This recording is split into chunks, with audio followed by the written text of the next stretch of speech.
Alright, welcome back for session 2 concerning how to read a balance sheet.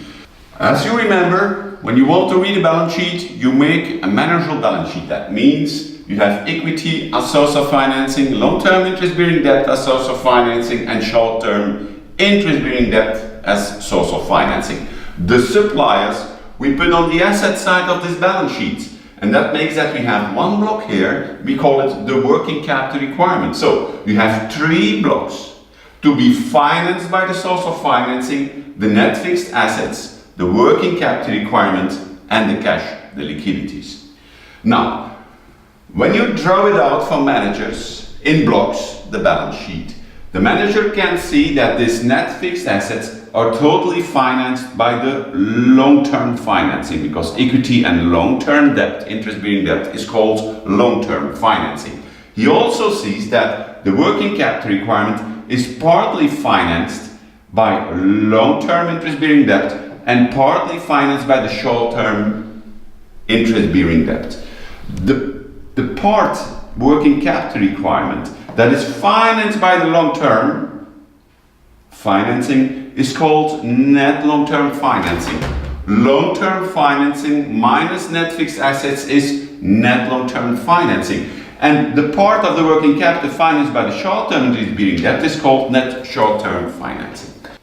The question now is, we all know that long-term financing should finance everything that is fixed in the company.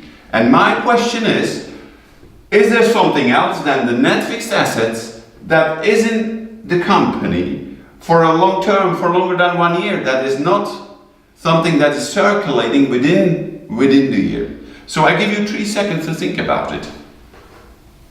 Yeah, you got it right. You said, okay, I have some inventories, I have some customers outstanding, I always have to finance them. That's right, but you should try to always work with the blocks and think in the blocks. So that means, you're right, there are always some inventories outstanding. There are always some customers that didn't pay yet. And you also have some suppliers that always do finance your business. It means you always have a part of the working capital requirement that is also fixed into the company. And if you know the financial logic, you have a long-term financing, and long-term financing should finance net fixed assets and the part of the working capital requirement that is fixed into the company.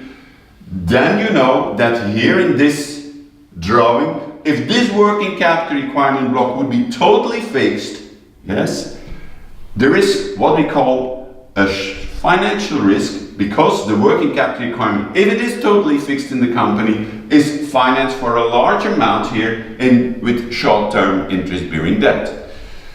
I will come back to this working capital requirement in a few seconds. You also see that the cash is financed by short-term interest-bearing debt. That means that this is not a net treasury. This cash is not an exceeding cash, because the cash stands towards short-term interest-bearing debt. So, if now you would decide to give a dividend or to pay a dividend, what will happen?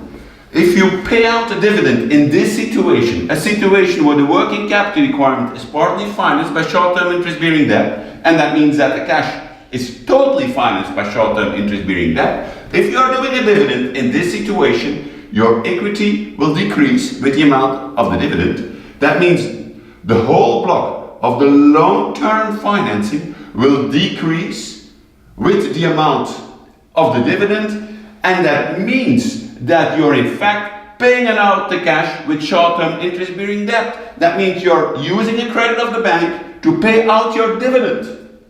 And that's of course not very intelligent. I would even call it very stupid. But a lot of people are doing this. They are cashing out dividends because they don't see that the cash is totally financed by the short-term interest-bearing debt. And they don't see that because the auditor, the accountant, he's still working with his customers, his inventories and his suppliers on the traditional way. He doesn't work with a manageable balance sheet, and the manager does not see that his cash is totally financed by short-term interest-bearing debt, is deciding to pay dividends, and is in that way making a mistake and is giving some more financial risk towards the company. Important is, if working capital requirement is paid by short-term interest-bearing debt, it doesn't mean that you're going to go bankrupt. No, but it means you're taking a financial risk. And you should know that the total risk of a company is the operational risk multiplied, not added, multiplied with the financial risk. And then if you think a little bit further on concerning your valuation, you know when the business is riskier than another one, it will be worth less.